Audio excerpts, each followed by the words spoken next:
that we're at this point where the search is over and justice begins.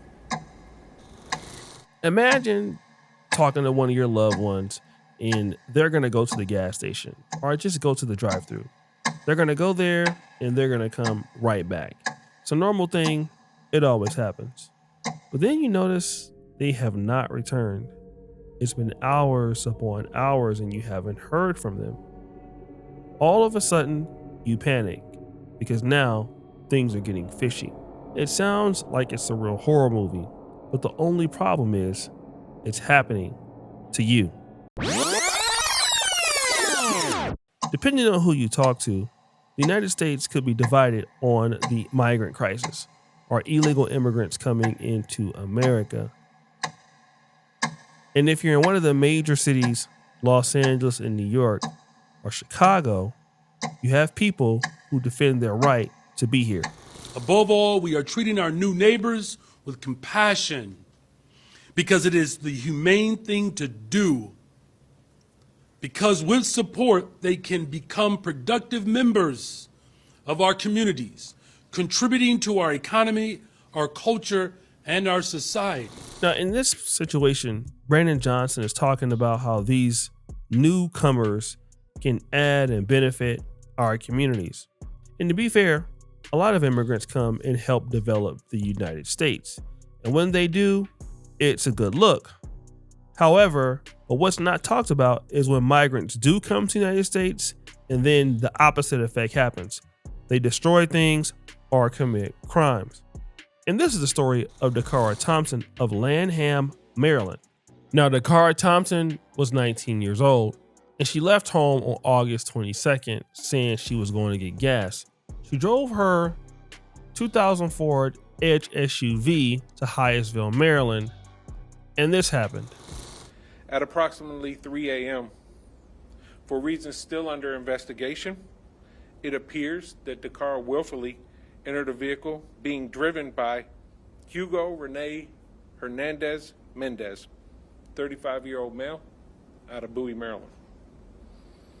Through investigative techniques and video review, detectives were able to track the vehicle's movement to an address on Kimber Ridge Drive in Bowie, Maryland. On September 4th, several search warrants were obtained and executed pertaining to this case, which led detectives to obtain enough probable cause to take Hugo Renee Hernandez-Mendez into custody and present him to the court commissioner for the murder of Dacara Thompson. Now, she walked to the car and met up with a 35-year-old guy by the name of Hugo Renee-Hernandez-Mendez of Bowie, Maryland. But he's really from Guatemala and he entered the United States illegally. Now, the question is, how did she know this guy in the first place?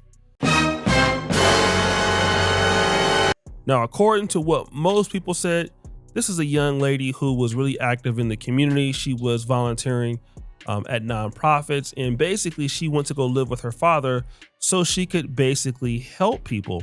But this strange man, she felt comfortable enough to get out of her car and get into his car. So they drove and then they ended up at Kimbridge Drive in Bowie, Maryland. Again, she went missing. The whole community was looking for her for about a week. And then unfortunately on August 31st, Maryland State Police found her body, which was later confirmed to be Thompson, and the family identified this body because of the unique tattoos that she had. But we still want to get back to the fact, how did she know this guy? Thompson, who lived with her dad, disappeared after going out to get gas. She sent him this text. I should be back soon. I love you too. Good night. The 19-year-old is seen on surveillance video leaving her SUV behind in Hyattsville. According to charging documents, she approached the suspect's GMC Yukon and after approximately a minute of conversing, walks over to the passenger side of the vehicle and gets into the passenger front seat. But then the people in the house of Hugo Renee-Hernandez-Mendez reported this. A roommate reports hearing the defendant having sex and then a grunting noise, which made it believe that someone wasn't enjoying the sex. Okay, basically, this is the most important part of the story. So the young lady gets in the car with this man. his house. The family sees her walk in with this guy. Now he's 35 and she's 19. Now they hear them having sex in the room, but all of a sudden they can hear that it's uncomfortable for this young lady. But then nobody goes to check and see what's going on or call the police. But what I'm saying is, how could something so tragic happen in a household with multiple family members living there and nobody heard no screams, no hollers, no nothing? I mean, is it me or is anybody like, what's really going on? You know, everybody acting like they so shocked. Now, this is the most important part for me, all right? Now, I'm not going to be all in her business. I don't know what it was. I don't know if it was a hookup or a pay-for-play thing. I'm not sure, but we can definitely say that, you know, she left her house with this guy, trusted him enough to go to his home and engage in something that was sexual. And the fact is that why would you be in a house, you hear something is uncomfortable happening, but you don't do anything? And the answer is because he most likely lives with other illegal migrants. And see, here is the problem that we don't really understand when you have illegal migrants in America. You see, illegal migrants live amongst each other. And so when they interact with Americans and something happens, they're not going to want to call the police.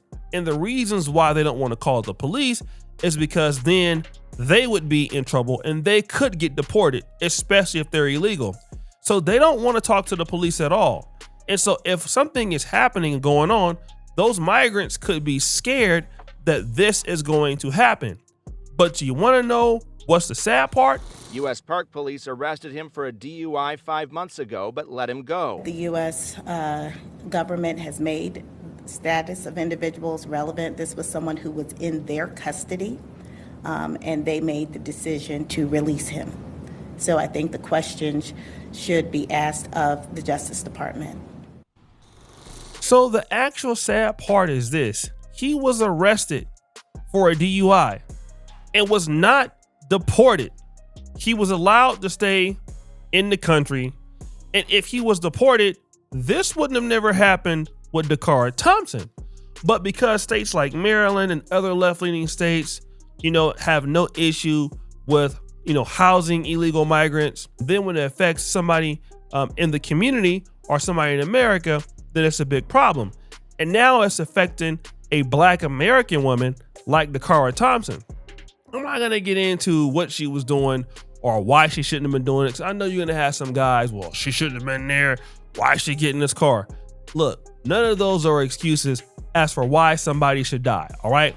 If I'm here in Africa or Uganda and some girl gets on my car, some lady gets on my car at 4 o'clock in the morning, it don't matter what we're doing in the car. The problem is going to be if she don't come home safe. That's all people are going to be concerned with. And that's all that I'm concerned with. Not what she was doing, not how she was doing it, not if she was having sex with a person or not. She deserved to come home and see her family, even if you don't like what we allege that she could be doing. All right. So we shouldn't even be talking like that, because, hey, you got a daughter, you got a son. When you was 18 or 19, I guarantee you your ass was making mistakes and not doing something. You was somewhere you shouldn't been at. And thank God that you got home anyway. And she deserved the opportunity to go home. But here's the situation. When you keep letting illegal migrants come in, and this is not to say that all of them are like this, but if something goes down, I mean, they're not going to call the cops. Because, hey, it's either Dacara Thompson or I get deported. And now this affects the Black American communities, and somebody loses their child, somebody loses their daughter, somebody loses their friend. We lose somebody in our community. And here's the situation.